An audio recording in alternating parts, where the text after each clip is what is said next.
Good evening, everyone. I'm meteorologist Catie McNeil. You've now clicked on the Weather Now link, and let's jump right into it.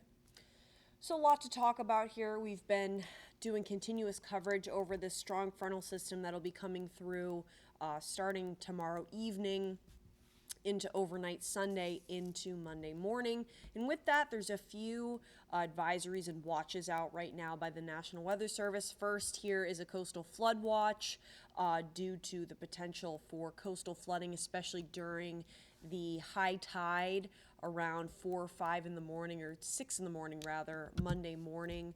Kind of the greatest risk for some of that surge moving forward from the coastal areas up into Narragansett Bay as well. We also are in a flood watch over the entirety of Rhode Island, Southeastern Mass, Connecticut, Massachusetts, Central, Eastern, and Western Mass as well, just excluding Cape Cod here for this flash flood watch. And the main time frame for this as well, overnight Sunday, and with some localized thunderstorms moving through as well during the early morning hours. Could be seeing some poor drainage issues during that time as these storms move through. It's also wind advisory in the areas in brown here, and a high wind watch in the areas in yellow. This includes Cape Cod, Nantucket, Martha's Vineyard, and Block Island. So in the areas in yellow, looking at the strongest wind gusts up to 65 miles an hour. In the brown, looking at strong wind gusts as well, but not necessarily as strong as what we're seeing in these areas in yellow, maybe close to 55 to 60. Whereas the gusts in the yellow could reach up to 65 or beyond here. But again, something to be mindful of. It's going to be gusty regardless throughout the entire area. Just the strongest wind gusts are expected to be in those highlighted areas. Temperatures right now are in the 40s. Dew points are going to start to rise, which is going to allow for some patchy fog overnight due to the warm front heading up from the south. That's going to be ahead of this system working its way through and kind of will help to amplify it with moist and more mild air throughout the day. Tomorrow, satellite and radar.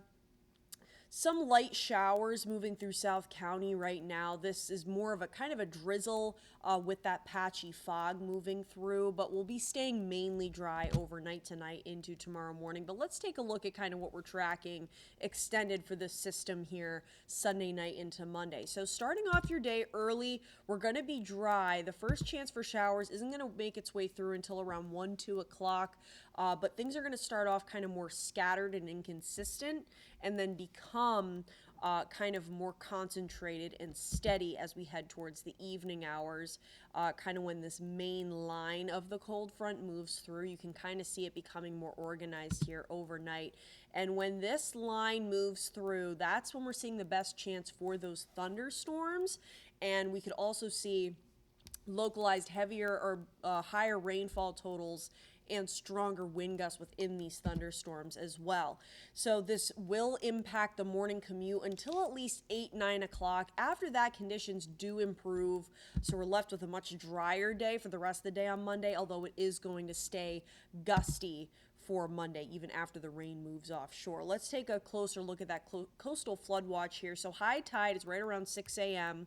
And with the gusts up to 65 miles an hour, especially out towards the Sounds, coming up from the south, we have that power outage possibility as well as that coastal flooding risk in low-lying areas. And let's take a look kind of at the wind gust trajectory for the entire area. So the areas in red looking at the highest chance of power outages and strongest wind gusts. Farther inland you go, those wind gusts do diminish. But actually, the kind of the juxtaposition here is we're looking at less rainfall totals out towards the Cape, but higher rainfall totals and less wind out towards central Connecticut, where we could see rain totals up to 4 inches of rain. But again, with these thunderstorms that we're mentioning, we could see localized higher amounts for both wind gusts and rain totals. So here's another look at that power outage map here. And we're also in an excessive rainfall watch, our forecast for tomorrow. The yellow, the slight risk here is where we're expecting to see the highest rainfall totals. That could also include northwestern Rhode Island too. But overall, in those poor drainage areas, even in the green, we could see some of that localized flooding. Looking towards a little more immediate here tonight, lows not as cold in the low 40s. There's going to be that patchy fog, clouds as well. And again, the start of your Sunday morning, not too bad for the first half of the day, staying mainly dry, mostly cloudy to cloudy conditions, mild as well, with temperatures already in the upper 50s before noontime.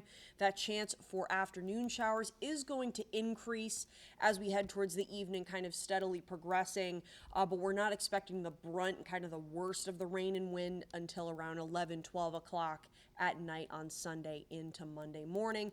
Keep checking back in with us. Steve will have your forecast in the morning. I'll be back tomorrow evening with extended coverage on this storm. So we'll be updating everything frequently. And in the meantime, you can always get your full forecast anytime at WPRI.com.